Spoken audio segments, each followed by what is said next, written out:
Thank you all for joining us.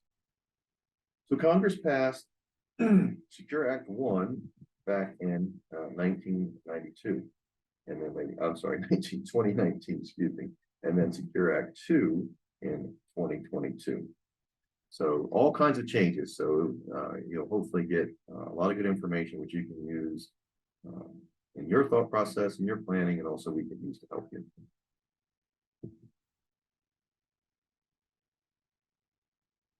So there's a brochure that we have with the highlights that we can get to if you'd like, or again, you can just listen to the recording again.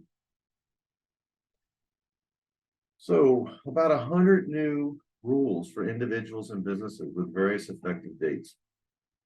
Obviously, good planning is understanding these rules and then putting them to use for your particular situation. A lot of it involves taxes, a lot of it involves investing timing, investing amounts, and that sort of thing. We're not a tax preparer, we're not a tax planner, but we do provide a lot of tax strategy because so much of what we do has tax implications. So that's why we like this presentation. So what's the impact? Again, Secure Act 1 was passed in December 2019. Congress likes to do these things right at the end of the year, and then 2.0 again in December 2022. So why I say that is that although it's very helpful, we like all the changes in general, the systems have yet to catch up in many aspects to the changes, because when you make a big change like that, programs and software and applications are already written for the previous laws, and so they're taking some time to catch up. But it's going to affect businesses and individuals alike. It's going to help us provide you and better ideas and better avenues for saving, and businesses make it easier for them to provide 401k plans, more match opportunity. But planning is the key. We need to do these things now, obviously many years before you retire, so we can take advantage of these tools and ideas. And again, I mentioned I'm not a tax preparer, I'm not a tax advisor, but we do provide some tax strategy as it pertains in general to these laws and these changes. So we are going to talk quite a bit about tax implications. So let's dive in. What does Secure Act mean specifically, and how does it impact your retirement plans? In general, a first key for the individual, they give you more time to save, okay, and more dollars to save. So not only time, but they increase the amount that you can save. So it's really important to understand these provisions and how they help you. So now we start getting into some detail. So big news, RMDs, required minimum distributions, what that stands for, have now been pushed back. So looking at the chart, if you were born in 1950 or earlier, you're taking required minimum distributions now. If you're born between 1951 and 59, you take in required minimum distributions at age 73, and then 1960 or earlier, you're taking required minimum distributions at age 75. So what that means is you get a lot more time to grow your money, a lot more time before the IRS forces you to take it out so that they can charge you taxes for money that's been tax deferred up to this point. So really, really helpful. And more money, your money's allowed to grow longer, obviously, and then compound and take advantage of that. Contributions and growth in the market are extremely powerful if you're trying to grow that nest egg. The penalties, number two, the penalties have also been reduced. So for not hitting an RMD on time, you were charged 50% of that RMD as a penalty. Thankfully, that's dropped back to 25%. It's only a 3-year look back now. I don't think there was any time frame before. You can make it look back as far as they wanted to. So that's helpful. And also, if it's corrected in a timely fashion, it's reduced to 10%. So there could be, there's a family situation, you were out of the country, or there's several reasons. The dog ate my tax forms. I'm kidding. not that one, of course, but there's legitimate reasons that the IRS is going to be more lenient and reduce your penalty. Another big plus. So I'm an advocate of contributing to Roth IRAs, Roth 401ks, TSPs, 403bs, 457, etc.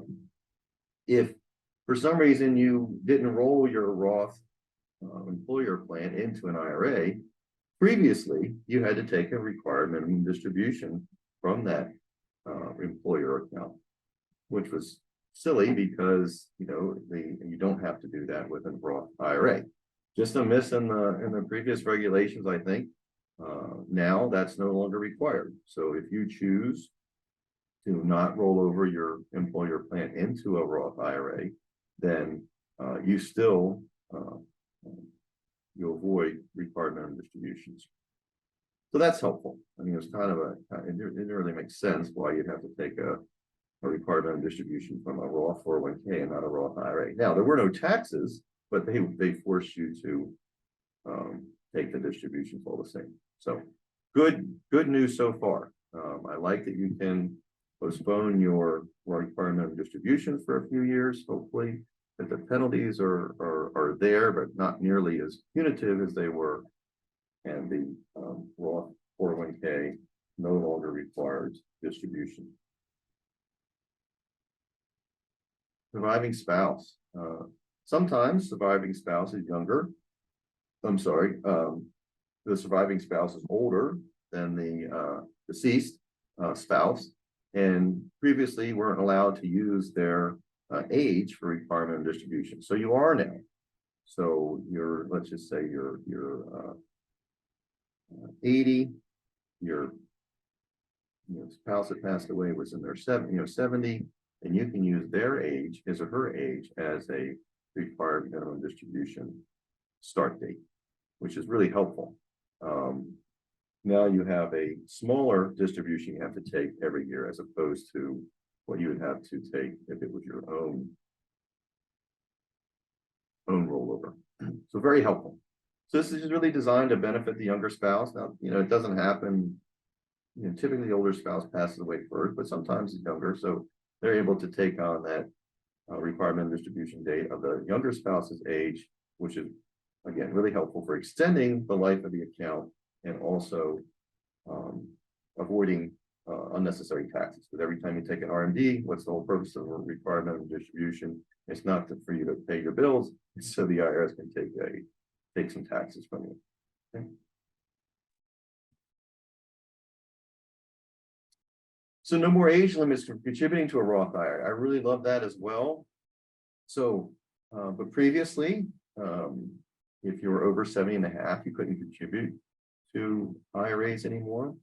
Now you can, as long as you have earned income. So a good example is you retire from your full-time job, you have a gig job, you work as a contractor or consultant, you babysit, you mow lawns, kidding, probably not those two, but you have some other income. Maybe you're just doing something you like and making a couple dollars an hour. If you don't need the money, that can go right into your IRAs, as long as it's earned income. So what I mean, it's W-2 income and self-employment income, contractor work. It's not pension income. It's not Social Security. That's not earned income. It has to be earned income.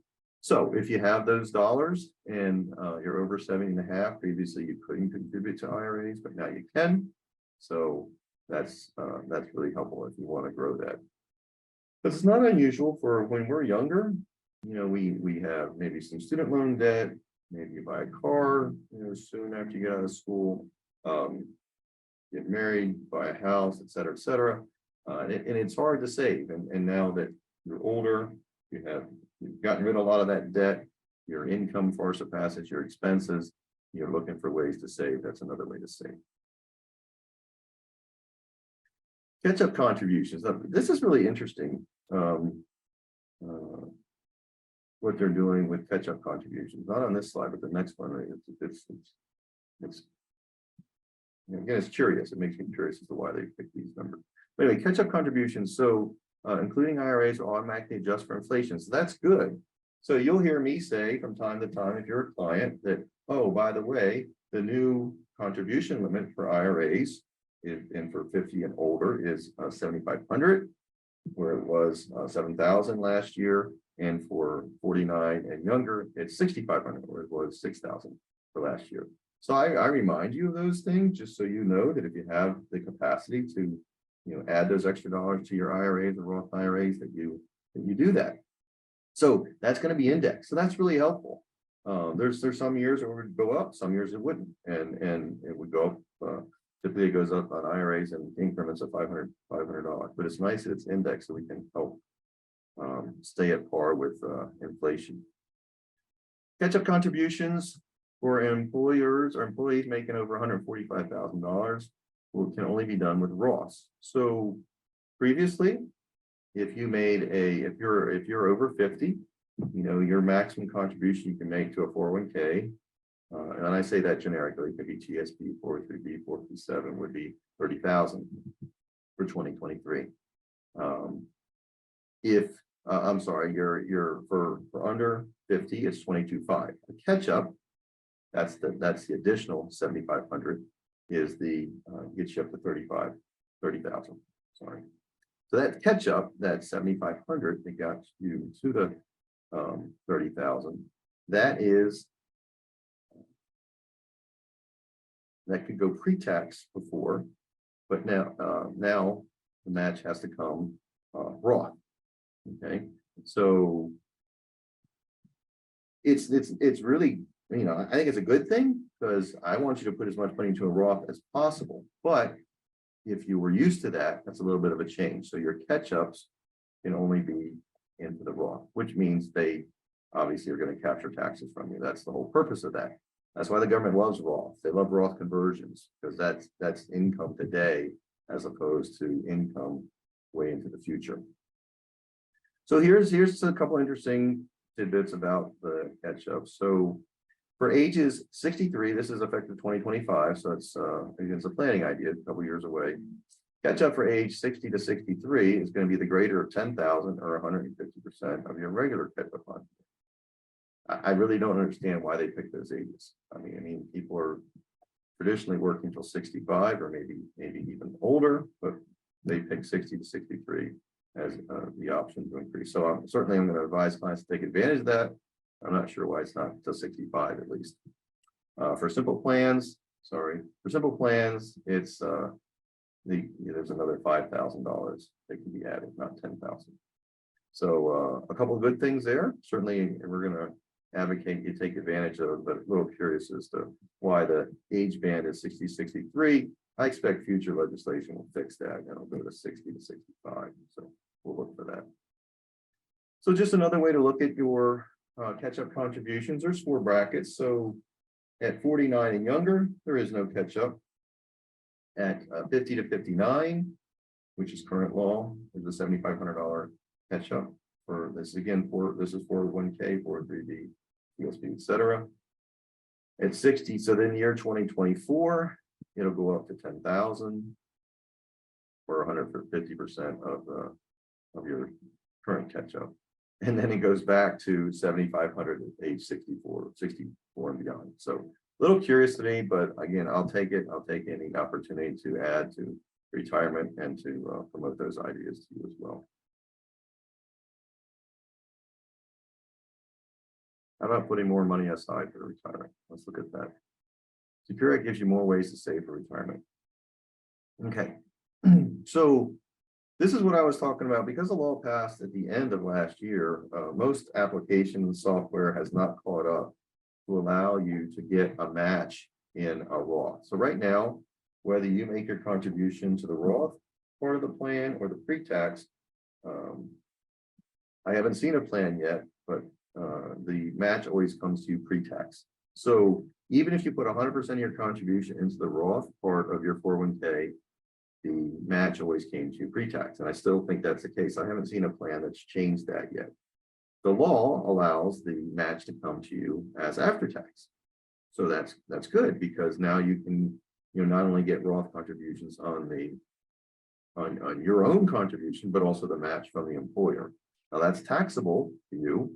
And again, that's why the legislators like that, because previously the match wasn't taxable and now it is. So that's a win for them, but it's also a win for you because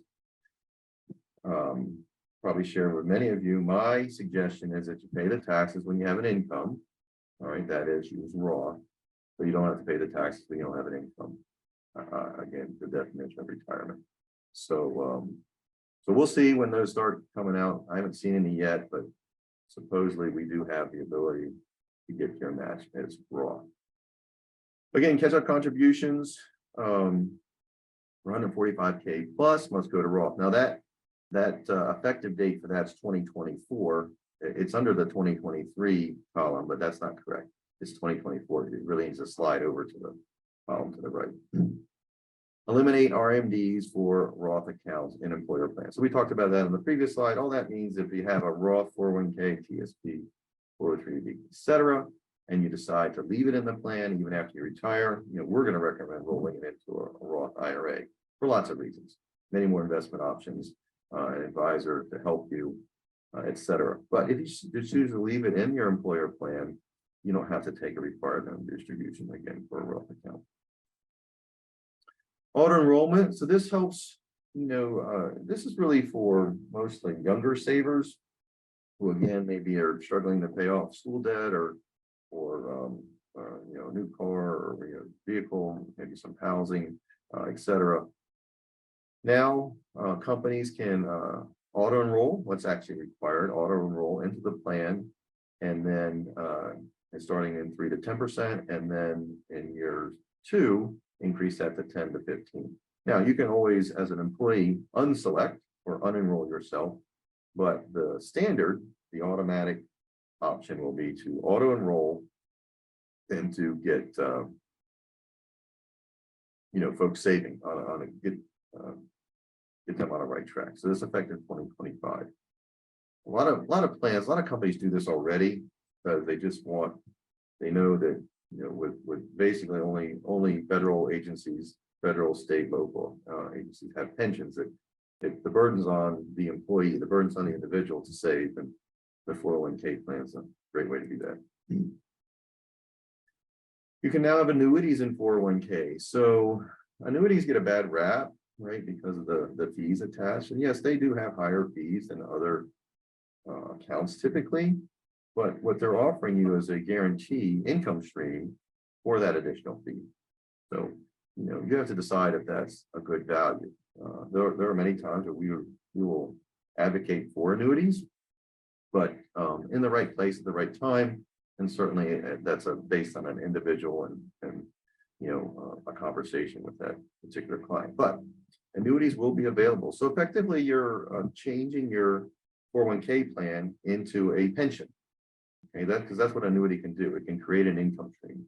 Not all annuities have income stream options, but the ones that they would add to the 401k plans would have that option. So it's just another way to, again, try to strengthen retirement plans for clients. So I don't know, I don't think anybody on the call or on the webinar is a small business, but just so you know, small businesses do have small starter plans. So let's just say it could be you decide to retire at 50 or 60, you have some cash, you have an idea, you want to buy into a franchise or something, then you become a contractor. I see that quite often. Then a startup 401k plan might be a good choice for you.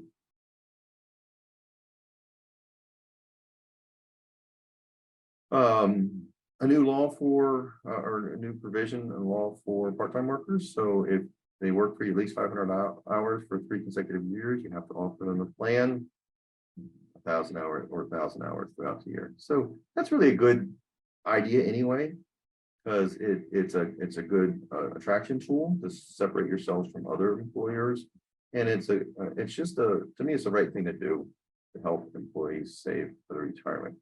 And it's really not that expensive to do that. We just started a plan here last year, and thankfully most folks are taking advantage of it. But I think it's just the right thing to do. As soon as the company becomes viable and can support the plan, I highly recommend doing that. Okay, so SEP IRAs and Roth IRA, or SEP, now have Roth options. Previously, they did not. But that's a big win because a SEP IRA is really a small company plan. Stands for Simplified Employee Pension. Again, it's great for single employee companies. Again, contracting is a perfect fit where you can contribute to a retirement plan. But now you can do it raw. Now, again, I haven't seen those yet. It's just effective and allowable, but I haven't seen a plan that does that. Again, I'm just sure they're updating all their systems and applications. And the simple IRA, the employer again can add another $5,000. We saw that on a previous slide. This I don't see much application for. I mean, I think it's going in the right, it's the right idea, but I don't really see an application. So there's going to be some emergency savings accounts that you can, an employer can offer. It's only $1,000 a year. I mean, to me, you should just save on your own.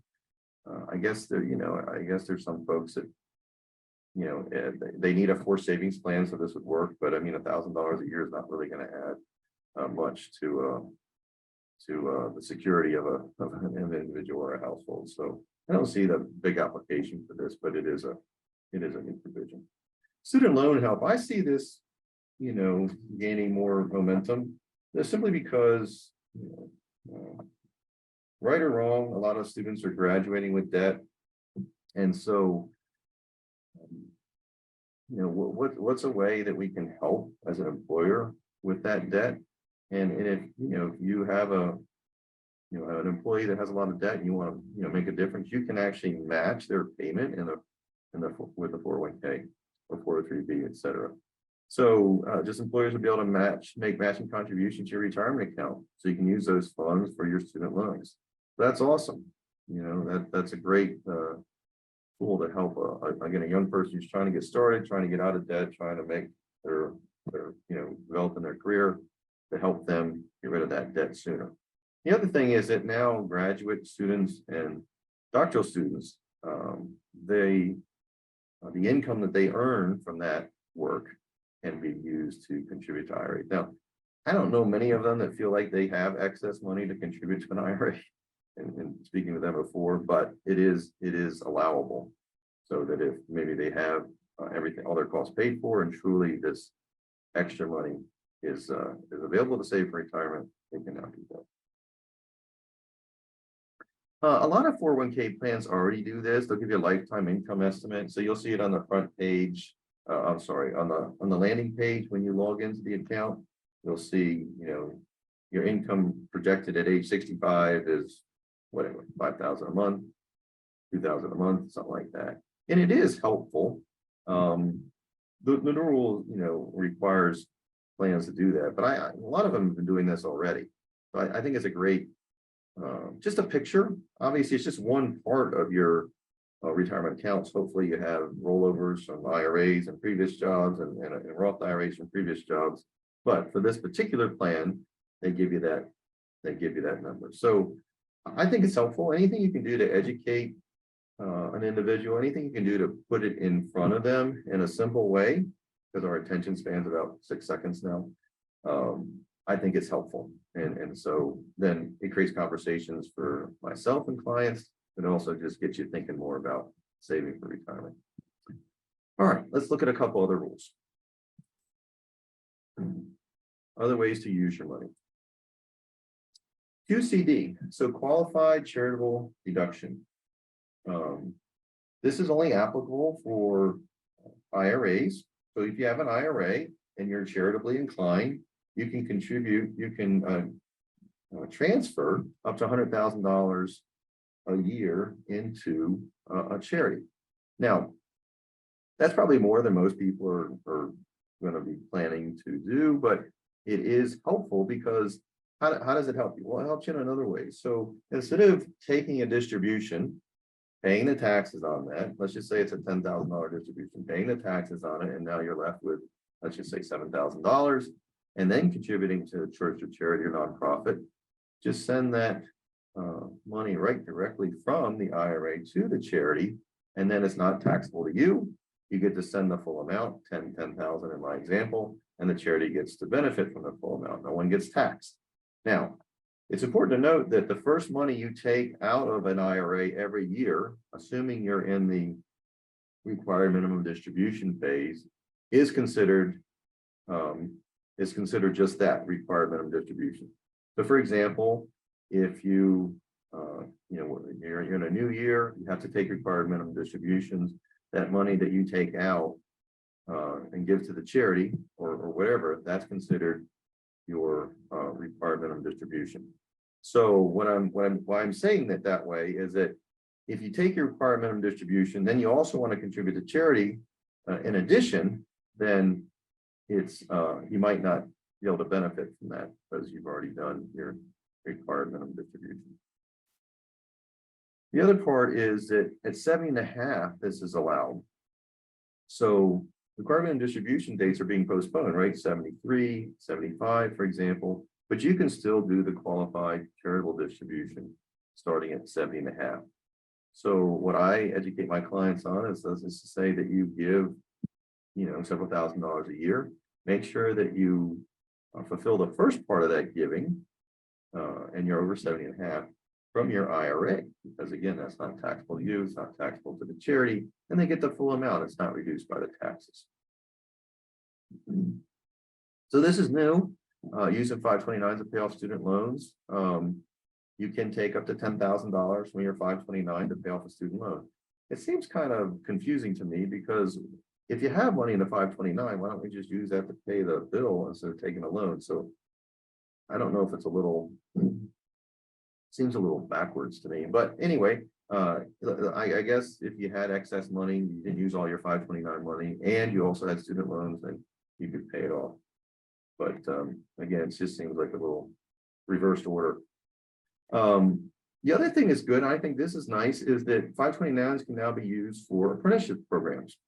So it used to be that any accredited advanced education solution you could use the 529s. They just had to be accredited. But now it looks like they're expanding into apprenticeship programs, which I think is really helpful because some people probably shouldn't or don't need to go to college. They just need some extra training in the trades or something. And to know that you could use these dollars, say mom and dad have been saving, you got $50,000 saved for college, and the student says, you know what, I think I could do a lot better as an electrician or something like that. Now they can use those dollars in that capacity. So that's really helpful.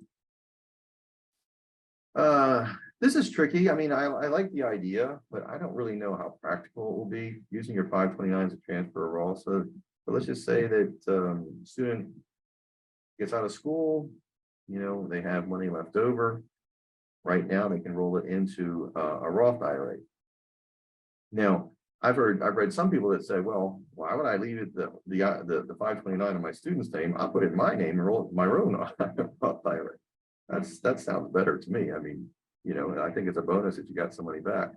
But anyway, not sure if you can do that, but I like the idea. But the 529 must be in place for 15 years.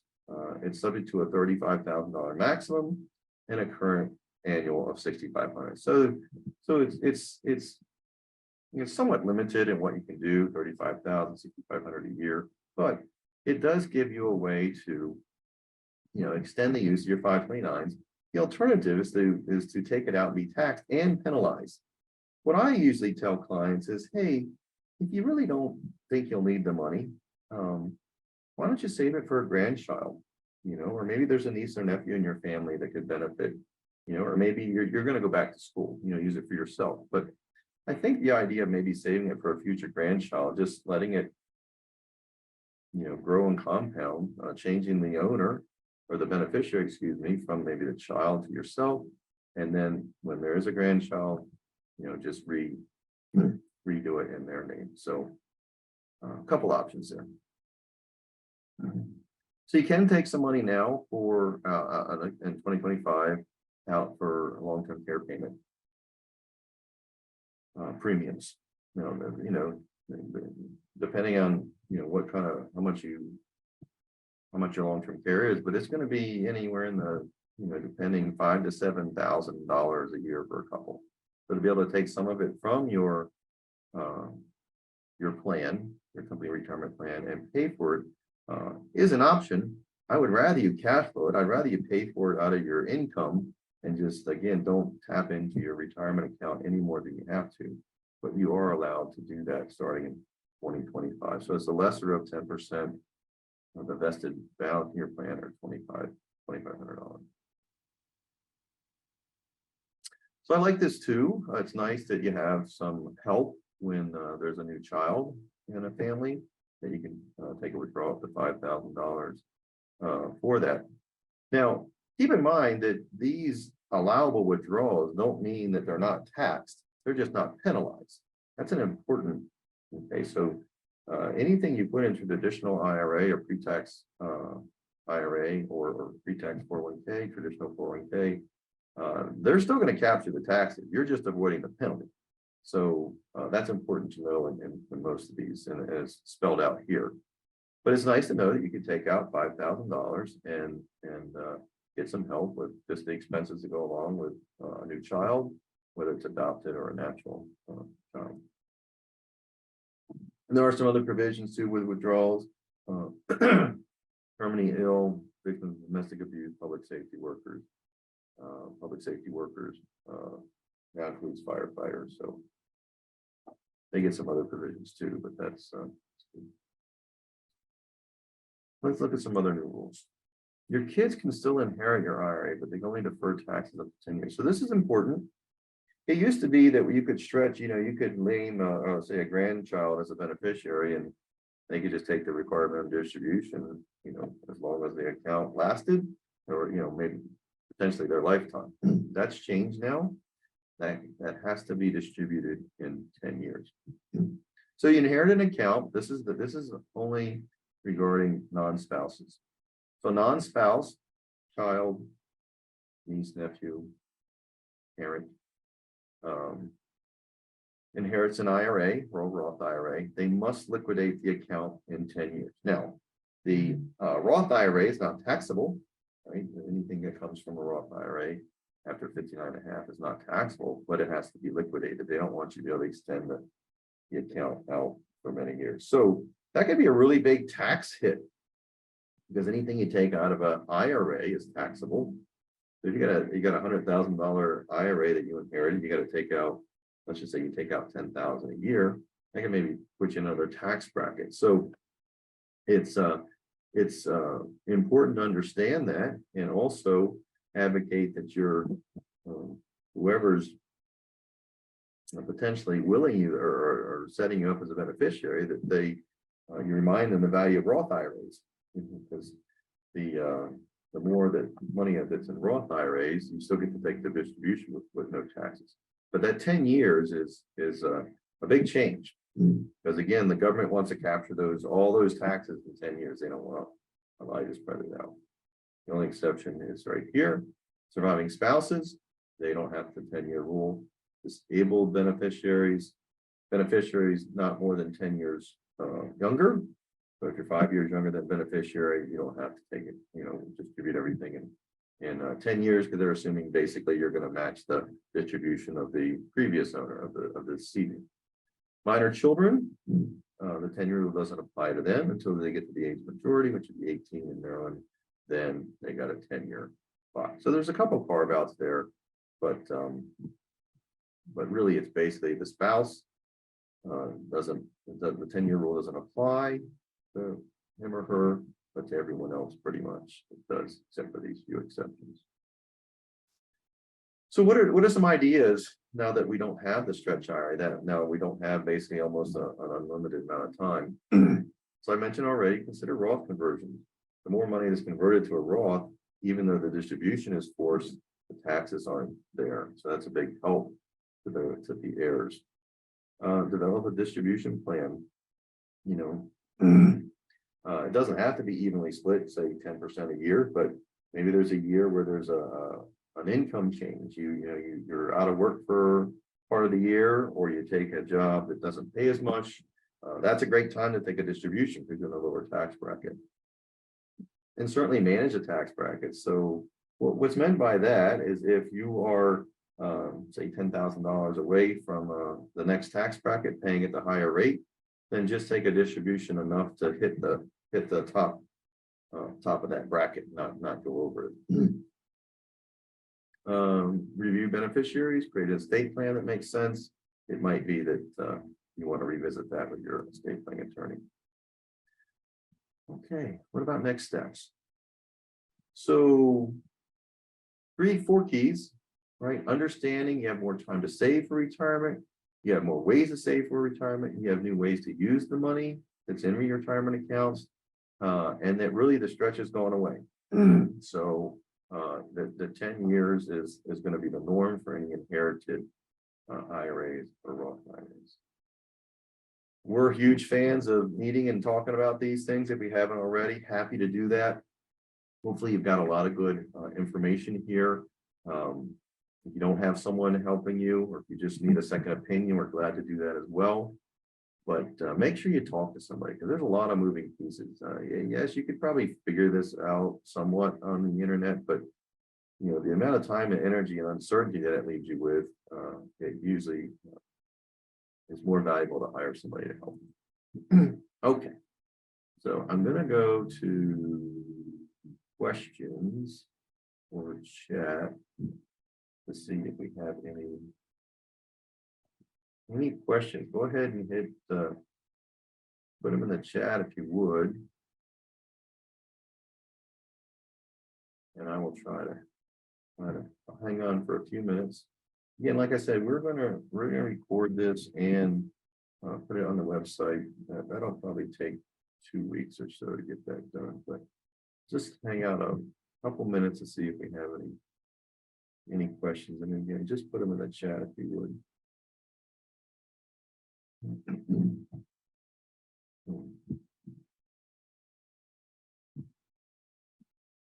The other thing too is, you know, if a question is of a personal nature, or you just don't want me to repeat it, go ahead and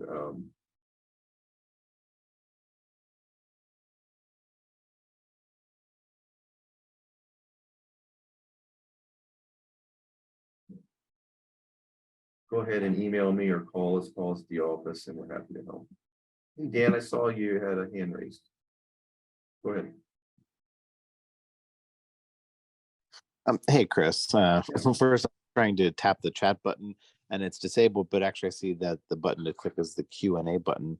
But while you've got me unmuted, I'll ask my question. So I'm interested in more information about the contribution, the IRA contribution that can be used towards student loans. So I'm currently paying on student loan debt.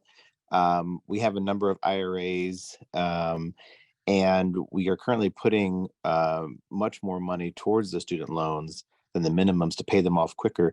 So I'm kind of interested, would you see if there's any advantage for me to put any of my 401k contribution additionally towards the student loan, or should I just continue on the path that I'm on? Yeah, so the question is, should I take my, you know, some of my 401k money and apply it for the student loan? You know, I certainly I value education, but I would want to answer the question first. Are we on a good track for your own retirement?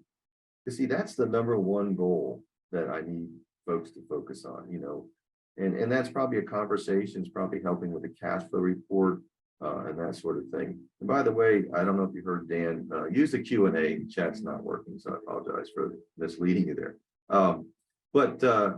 Yeah, I just want to make sure, Dan, that our retirement plan is on good footing. It's you know, it's on target to hit the goals that we're after, and then, you know, consider, you know, adding extra to the student loan. You know, we want a well-funded retirement plan, and we want no debt, right?